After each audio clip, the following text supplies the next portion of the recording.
آداب الاسلام کا، تو آج ہے آداب نشست، یعنی بیٹھنے اٹھنے کے آداب جو ہے وہ بیان ہو رہا ہے۔ نمبر 1، انسان جب اور جہاں بیٹھے تواضع سے بیٹھے، تواضع انکساری کے ساتھ بیٹھے، جہاں بیٹھنے کا موقع ملے، کسی محفل میں، مجلس میں بیٹھا ہے، کرسی پہ ہے، زمین پہ، لیکن انسان کے بیٹھنے کے انداز میں تواضع اور انکساری ہونی چاہیے۔ نمبر 2، ازرائے فخر و تکبر اکڑ کر، تکیہ لگا کر، چار زانو ہو کر اور ٹانگ پر ٹانگ چڑھا کر نہ بیٹھے، کہ تکبر کے ساتھ نہ بیٹھے۔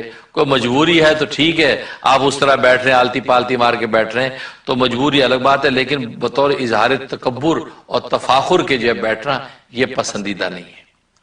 نمبر 3، ایسی حالت میں بھی نہ بیٹھے جس سے بے پردگی ہو، تو یہ ایسی حالت بھی نہ ہو کہ جس سے بے پردگی ہو، تو انسان کی حیت ایسی بے پردہ سی بن جائے، بےہودہ سی بنے، وہ بھی مناسب نہیں ہے۔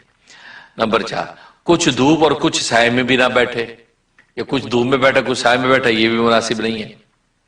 نمبر 5، قبلہ رو بیٹھنے کو ترجیح دے، اس انداز سے بیٹھے کہ سامنے قبلہ، چہرے کی طرف قبلہ ہے، اس طرح نشست اگر اس کی ہو تو بہت اچھا ہے، باعث برکت ہوتا ہے۔ نمبر 6، اگر کسی بزرگ کے سامنے بیٹھنے کا اتفاق ہو تو نہایت ادب سے بیٹھے، نہایت ادب سے مطلب دو زانوں بیٹھے جیسے تشہد میں بیٹھتے ہیں۔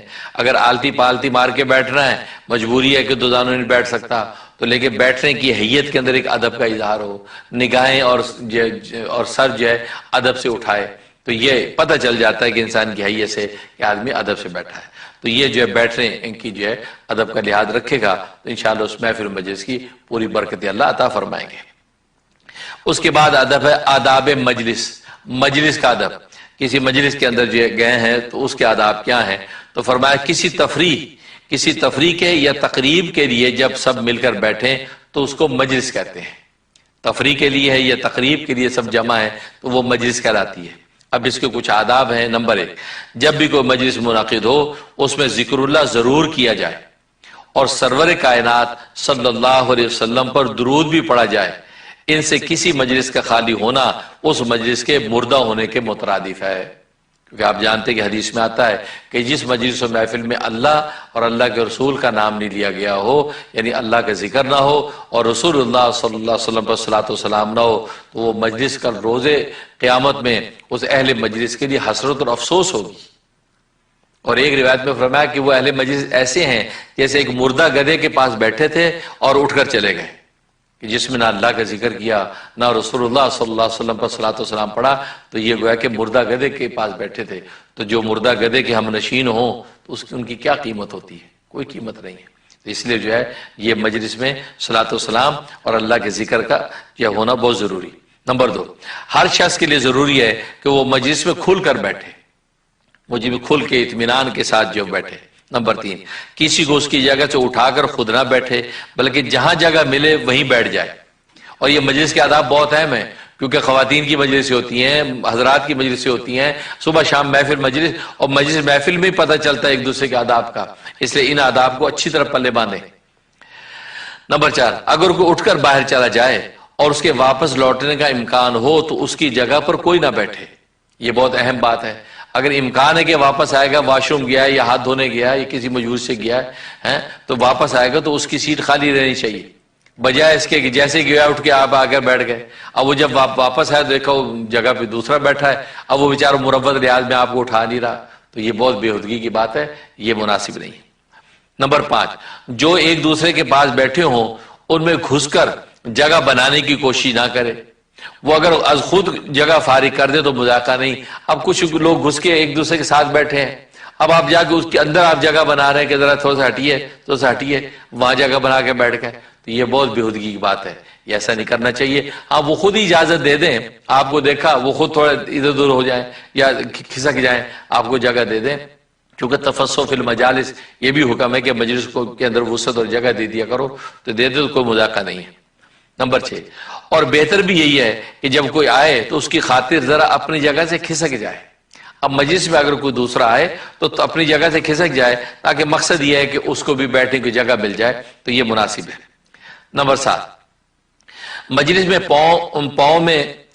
میں پاؤں پھیلا کر، اکڑ کر، ناک چڑھا کر، منہ پھلا کر یا سردار بھر کر نہ بیٹھے۔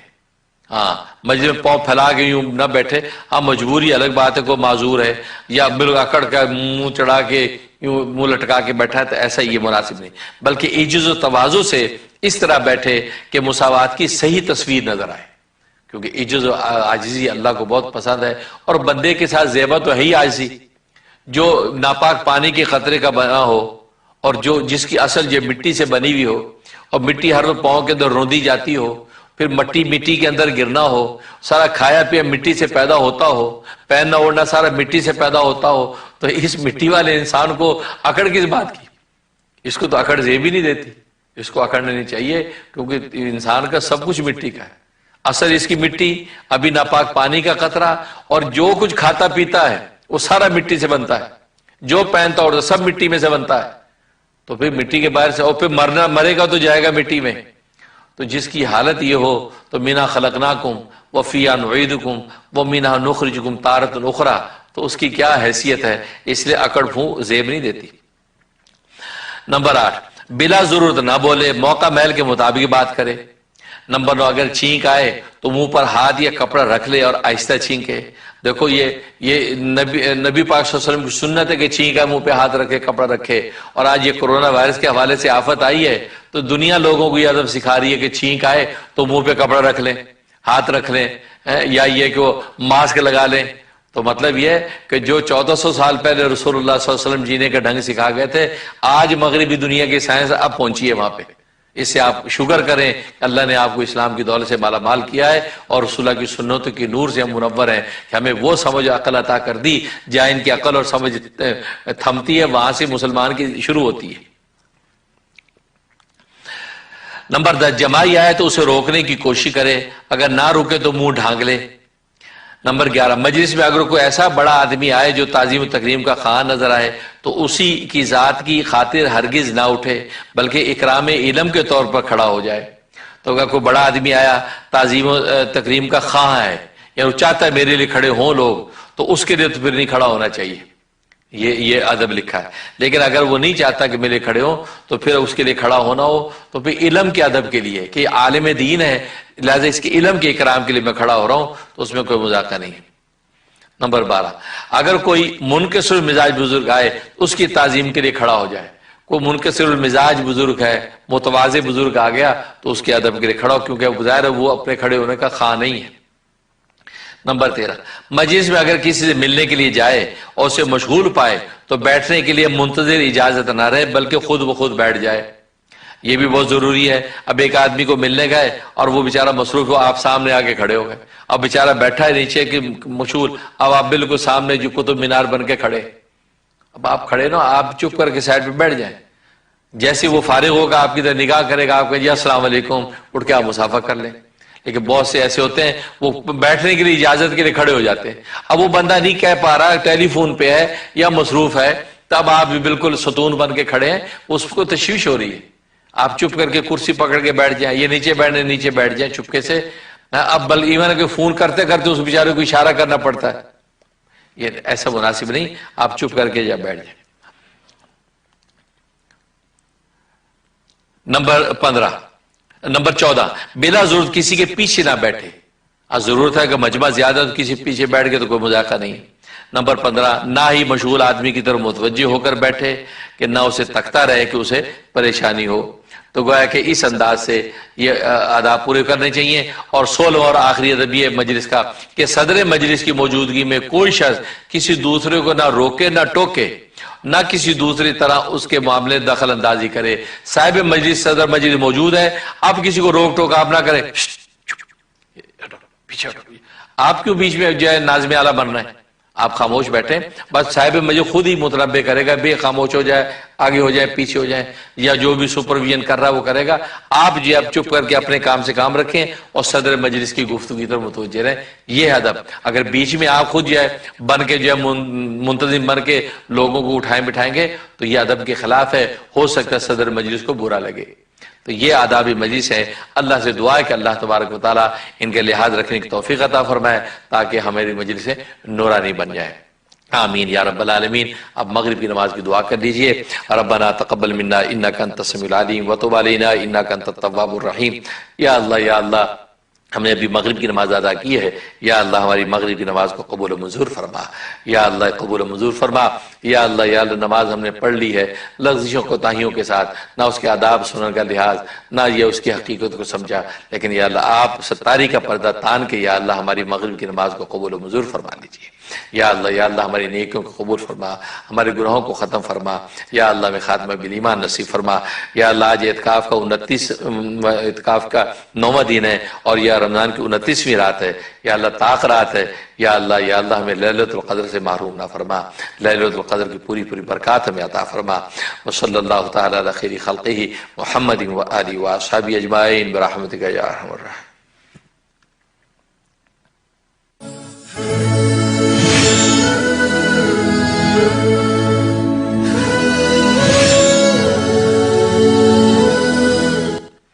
حاضرین و ناظرین اور دنیا بھر کے معتکفین اور مریدین، ہمارے مغرب کے بعد کے اجتماعی عمل میں سے اگلا عمل جو ہے آج ہے پانی پینے کی سنتوں کا بیان، تاکہ ہم سنت کے مطابق پانی پئیں اور نبی پاک صلی اللہ علیہ وسلم کی سنتوں کی سعادت بھی حاصل کریں اور اللہ کی طرف سے رحمت و برکت بھی نصیب ہو۔ تو پانی پینے کی سنتیں، سنت نمبر 1، دائیں ہاتھ سے پانی پئیں کیونکہ بائیں ہاتھ سے شیطان پانی پیتا ہے، حوالہ صحیح مسلم۔ ظاہر ہے کہ سیدھے ہاتھ سے پانی پینے کا اہتمام ہونا چاہیے، الٹے ہاتھ سے ہاں کوئی مجبوری ہے الگ بات ہے، لیکن یہ کہ عادت جو ہے وہ دائیں ہاتھ کی ہونی چاہیے۔ سنت نمبر 2، 3 سانس میں پانی پینا چاہیے اور سانس برتن سے منہ الگ کر کے لینا چاہیے، حوالہ ترمذی شریف۔ یعنی 3 سانس میں پانی پئیں، پانی پیا سانس لیا، پانی پیا سانس لیا، پھر اس کے بعد پانی پیا، تو گویا کہ لیکن وہ برتن کو الگ کر کے سانس لے، اس کے اندر سانس نہ لے۔ سنت نمبر 3، پانی پینے سے پہلے بسم اللہ اور آخر میں الحمدللہ کہنا چاہیے، حوالہ بخاری شریف۔ یعنی بسم اللہ کر کے بسم اللہ پانی پیا، اس کے بعد پی لیا الحمدللہ، اس طرح پانی پی لے۔ سنت نمبر 4، پینے کی چیز میں پھونک نہ مارنا، پینے کی چیز میں پھونک نہ مارے، حوالہ ابو داؤد شریف۔ سنت نمبر، اچھا یہ پھونک سے ایک اور مسئلہ سمجھ لیں کہ ایک ہوتا ہے پانی پہ دم کرنا، وہ دم کرنے میں پھونک مارنا نہیں ہوتا، وہ اس کے اندر تھتکارنا ہوتا ہے، یہ یاد رکھیں۔ بہت سے لوگ یہ شعبے میں پڑ جاتے ہیں کہ یار پھونک مارنے سے منع کیا، مکروہ ہے، اور یہ صاحب پانی پہ دم کر کے اس کو پھونک مار رہے ہیں اس میں، تو وہ پھونک نہیں ہوتی، وہ تھتکارنا ہوتا ہے۔ وہ پڑھنے کے بعد یہ کرتا ہے۔ تھتکارنے کا مطلب یہ ہے کہ جو اسے پڑھا، پڑھنے کی برکت جو اس کے منہ اور لعاب کے اندر پیدا ہوئی، وہ تھتکارتا ہے تو 1-2 قطرے لعاب کے اس پانی کے اندر مکس ہوتے ہیں، وہ باعث برکت ہو جاتا ہے پانی۔ اب وہ پانی مریض کو پلایا جاتا ہے تو گویا کہ وہ باعث شفا بن جاتا ہے، تو اس کو تھتکارنا کہتے ہیں۔ اور نبی کریم صلی اللہ علیہ وسلم جو ہے اس طرح پینے کی چیز کو بھی تھتکار کے جو دیا کرتے تھے، اور اس لیے حدیث میں آتا ہے کہ اس مدینے کی بچیاں جو ہے وہ مسجد نبوی کے سامنے پیالوں کٹوروں میں پانی لے کے کھڑی ہو جاتی تھیں، نمازی گزر کے اس میں تھتکارتے تھے برکت کے لیے، تو اس کو استعمال کرتی تھی، تو اس لیے فرمایا۔ تو لیکن پھونک مارنا، یہ پھونک مارنا جو ہے یہ بلا وجہ ہے، کیونکہ اس کے اندر تو پڑھنے کا اور ذکر کا کوئی اثر نہیں ہے۔ سنت نمبر 5، آب زمزم کھڑے ہو کر پینا، آب زمزم پئیں تو کھڑے ہو کر پینا، تو حوالہ ترمذی شریف۔ سنت نمبر 6، وضو کا بچا ہوا پانی کھڑے ہو کر پینا، حوالہ شمائل ترمذی۔ تو وضو کا بچا ہوا پانی، ظاہر ہے کہ آج کل تو اس ٹوٹیوں سے نہیں پتہ چلتا، لیکن ایک لوٹے کے ساتھ وضو کرنے کا جب اہتمام ہوتا تھا، اب لوٹے میں جو پانی بچ گیا اس میں سے 2-4 گھونٹ پی لیا کرتے تھے۔ سنت نمبر 7، رات کو چھوارے یا انگور پانی میں بھگو کر رکھ دیں اور صبح کو ان کا پانی پینا، اس کو نبیذ تمر یا نبیذ عنب کہتے ہیں۔ یہ نبیذ جو یہ بہت کام کیجیے، خاص طور پہ گرمیاں اب آ رہی ہیں، یہ مئی سے اب گرمی شروع ہو گئی ہے، گرمیوں میں یہ نبیذ تمر جو بہت جاندار چیز ہے۔ 3 کھجوریں لیں یا چھوارے لیں، 3 چھوارے لے کے ان کو جو ہے وہ آپس میں توڑ دیں، گٹھلیوں سمیت وہ کھول دیں اور پانی 1 گلاس پانی میں ڈال دیں۔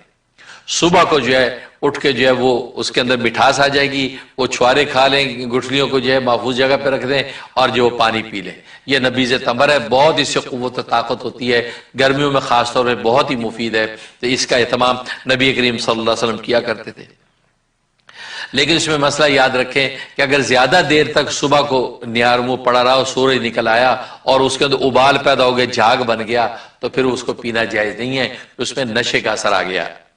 یہ آگے لکھ رہے ہیں اگر گرمی کی وجہ سے یا دیر تک رکھا رہنے کی وجہ سے نشہ پیدا ہو جائے تو ہرگز نہ پیویں، نشہ آور چیز حرام ہے۔ سنت نمبر 8، کوئی مشروب خود پی کر دوسروں کو بقیہ دینا ہو تو دائیں جانے والے کا حق ہوتا ہے۔ حوالہ ترمذی شریف۔ آپ نے پیا، دائیں والے کو دیا، اس نے دائیں والے، تو سیدھی طرف والے کا حق ہے۔ اس طریقے سے یہ پینے کا اہتمام کرنا چاہیے۔ سنت نمبر 9، جو شخص دوسروں کو پلائے وہ خود سب سے آخر میں پیے۔ ساقی جو ہے سب سے آخر میں پیتا ہے، لہذا اس کو چاہیے کہ سب کو پہلے پلا چکے، اب جو بچ گیا اب وہ پیے۔ حوالہ ترمذی شریف۔ سنت نمبر 10، باسی شب کو رکھا ہوا پانی دن کو پینے میں استعمال کرنا، یعنی رات کو اس کو رکھ دیا پانی کو اور صبح پیا۔ جیسے ہمارے ملکوں میں مٹی کے گھڑے ہوتے ہیں، مٹی کے گھڑوں میں رات پانی بھر دیا اور صبح کو ٹھنڈا یخ ہو جاتا ہے، وہ گرمیوں یا سردی میں پانی ٹھنڈا ہو جاتا ہے، وہ پانی پینا اور صحت کے لیے بہت زبردست ہے اور ظاہر کہ سنت ہے۔ تو باسی پانی جو ہے رکھ دیا جائے، صبح کو پیے، استعمال کرے تو وہ صحت کے لیے بہت مفید ہے۔ حوالہ بخاری شریف۔ سنت نمبر 11، ہر پینے کی چیز پی کر سوائے دودھ کے یہ دعا کرنا، اللہم بارک لنا فیہ واطعمنا خیرا منہ۔ پانی پی کے یہ دعا کریں، کوئی بھی پینے جوس پیا ہے تو یہ دعا کریں، اللہم بارک لنا فیہ واطعمنا خیرا منہ، اے اللہ تو اس میں برکت عطا فرما اور اس سے بہتر چیز ہمیں عطا فرما۔ اور دودھ پینے کی دعا الگ ہے، وہ یہ اللہم بارک لنا فیہ وزدنا منہ۔ حوالہ شمائل ترمذی۔ اللہم بارک لنا فیہ وزدنا منہ، اے اللہ اس میں برکت عطا فرما اور زیادتی نصیب فرما۔ سنت نمبر 12، حضور اکرم صلی اللہ علیہ وسلم کے پاس ایک لکڑی کا پیالہ تھا جس کے باہر لوہے کی پتری جڑی ہوئی تھی اور ہر پینے کی چیز اس میں ڈال کر پی لیتے تھے۔ ایک روایت میں شیشے کا پیالہ بھی آیا ہے، تو نشر طیب اور شمائل کا حوالہ ہے، تو کہا کہ شیشے کا گلاس اس نیت سے کہ نبی پاک صلی اللہ علیہ وسلم نے شیشے کے پیالے میں پیا ہے، اس نیت سے شیشے گلاس میں پیئیں تو سنت کا ثواب مل جائے گا۔ اس طرح لکڑی کا پیالہ آپ کا ہوتا تھا، لکڑی کا پیالہ آپ رکھ لیں، اس میں پانی پیا کر سنت سمجھ کے اس کا آپ کو اجر و ثواب ملے گا۔ اور آج کل ماشاءاللہ امریکہ یورپ میں تو لکڑی کے پیالے بڑے خوبصورت پیالے ملتے ہیں، اس کے اندر جو ہے میں نے بھی ایک پیالہ رکھا ہوا تھا اور اس کے اندر جو پانی لکڑی کے پیالے میں ڈال کے سنت سمجھ کے پئیں تو برکات حاصل ہوں گی۔ نشری و شمائل کا حوالہ ہے۔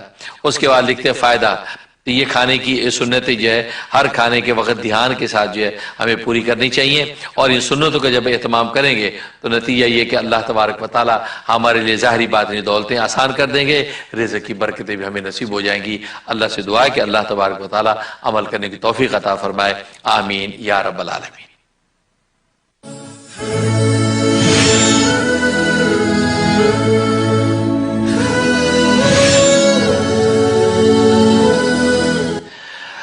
اب ناظرین حاضرین اجتماعی ذکر ہوگا، اور ذکر جیسے کہ میں نے بتایا کہ یہ شغل سلطان الاذکار اللہ کا ذکر نفسی یہ ہوگا۔ اس سے پہلے جو ہے آپ حضرات جو ہے وہ 1 مرتبہ سورۃ فاتحہ اور 13 مرتبہ سورۃ اخلاص اور 11 مرتبہ درود شریف پڑھ لیجئے۔ اس کا ثواب پھر اولیاء کاملین کو پہنچا کر اس کے بعد ہم ذکر نفسی اللہ کا کریں گے، اس کا طریقہ بھی وہاں میں آپ کو تفصیل سے بتا دوں گا۔ اللہ تبارک و تعالی عمل کرنے کی توفیق عطا فرمائے۔ آپ سورۃ فاتحہ اور سورۃ اخلاص اور درود شریف پڑھنے میں مصروف ہو جائیے۔ Allah is calling you. Allah is calling you. Allah is calling you. Allah is calling you. Allah is calling you. Allah is calling you. Allah is calling you. Allah is calling you. Allah is calling you. ناظرین و حاضرین، سب سے پہلے دعا کیجئے کہ یا اللہ ہم نے جو کچھ پڑھا ہے اس کا ثواب نبی کریم صلی اللہ علیہ وسلم کے صدقے اور طفیل سے تمام روحانی سلسلوں کی اولیاء اللہ کو عموماً اور سلسلہ چشتیہ صابریہ کی اولیاء اللہ کو خصوص پہنچا دیجئے اور ان کی روحانی توجہات ہمیں عطا فرما دیجئے۔ ابھی سلطان الاذکار اللہ کا ذکر نفسی ہوگا. اس شغل کا طریقہ یہ ہے کہ سب سے پہلے 10 مرتبہ درود شریف پڑھیں گے، پھر 10 مرتبہ استغفار ہوگا، پھر اس کے بعد دیگر معمولات ہوں گے. تو میں آپ کو جیسے جیسے گائیڈ کرتا جاؤں آپ پڑھتے جائیے. سب سے پہلے 10 مرتبہ درود شریف پڑھ لیجیے. اللہم صلی وسلم بارک علی سیدنا محمد نبی الامی وآلہ وصحبہ الف مرۃ. اللہم صلی وسلم بارک علی سیدنا محمد نبی الامی وآلہ وصحبہ الف مرۃ. اللہم صلی وسلم بارک علی سیدنا محمد نبی الامی وآلہ وصحبہ الف مرۃ. اللہم صلی وسلم بارک علی سیدنا محمد نبی الامی وآلہ وصحبہ الف مرۃ. اللہم صلی وسلم بارک علی سیدنا محمد نبی الامی وآلہ وصحبہ الف مرۃ. اللہم صلی وسلم بارک علی سیدنا محمد نبی الامی وآلہ وصحبہ الف مرۃ. اللہم صلی وسلم بارک علی سیدنا محمد نبی الامی وآلہ وصحبہ الف مرۃ. اللہم صلی وسلم بارک علی سیدنا محمد نبی الامی وآلہ وصحبہ الف مرۃ. اللہم صلی وسلم بارک علی سیدنا محمد نبی الامی وآلہ وصحبہ الف مرۃ. اللہم صلی وسلم بارک علی سیدنا محمد نبی الامی وآلہ وصحبہ الف مرۃ. اب 10 مرتبہ استغفار پڑھیے. استغفر اللہ ربی من کل ذنب واتوب الیہ. استغفر اللہ ربی من کل ذنب واتوب الیہ. استغفر اللہ ربی من کل ذنب واتوب الیہ. استغفر اللہ ربی من کل ذنب واتوب الیہ. استغفر اللہ ربی من کل ذنب واتوب الیہ. استغفر اللہ ربی من کل ذنب واتوب الیہ. استغفر اللہ ربی من کل ذنب واتوب الیہ. استغفر اللہ ربی من کل ذنب واتوب الیہ. استغفر اللہ ربی من کل ذنب واتوب الیہ. استغفر اللہ ربی من کل ذنب واتوب الیہ. اور اس کے بعد میرے ساتھ دہرائیے اعوذ باللہ من الشیطان الرجیم بسم اللہ الرحمن الرحیم. اب دعا کیجئے اللہم آتنی نورا. اے اللہ مجھے نور عطا کر دیجئے. اللہم اجعل لی نورا. اے اللہ میرے واسطے نور خاص کر دیجئے. اللہم زدنی نورا. اے اللہ میرا نور بڑھا دیجئے. اللہم اجعلنی نورا. اے اللہ خود مجھ کو نور کر دیجئے. آمین یا رب العالمین. اب شغل سلطان الاذکار اللہ کا ذکر نفسی ہوگا. ذکر نفسی کا طریقہ جیسے میں نے عرض کیا تھا کہ زبان سے ذکر نہیں ہوگا، یہ سانس کے ساتھ ذکر ہوگا. جب اللہ کہیں گے تو سانس کو اندر لے کے جائیں گے، اور جب ہو کہیں گے تو سانس باہر نکالیں گے. تو کہ سانس اندر لے جانے میں اللہ اور سانس باہر نکالنے میں ہو. اور تصور یہ کریں گے کہ جب ہو سانس باہر نکلتا ہے ہو کے ساتھ تو جسم کے روئیں روئیں سے نور پھوٹ رہا ہے. اس تصور کے ساتھ ہم سانس کے اندر ذکر کریں گے. تو جیسے کہ ہم کہتے ہیں اللہ ہو اللہ ہو، تو اس طریقے سے سانس اندر لیا اللہ ہو اللہ ہو اللہ ہو. یہ زبان سے کہہ رہے ہیں لیکن ہم نے سانس کے ساتھ ذکر کرنا ہے. ہونٹ بند رکھنے ہیں، جو ہے کہ سانس اندر لینے میں اللہ کہا جا رہا ہے اور ہو کرنے میں سانس باہر نکالا جا رہا ہے. اور تصور یہ باندھنا ہے کہ ہمارے روئیں روئیں سے نور پھوٹ رہا ہے. توجہ استقامت کے ساتھ یہ ذکر آپ کرتے رہیں گے تو انشاءاللہ اللہ تبارک و تعالیٰ کے نور کی تجلی ہم پر ظاہر ہو جائے گی. بہت ہی جو ہے مجرب مشائخ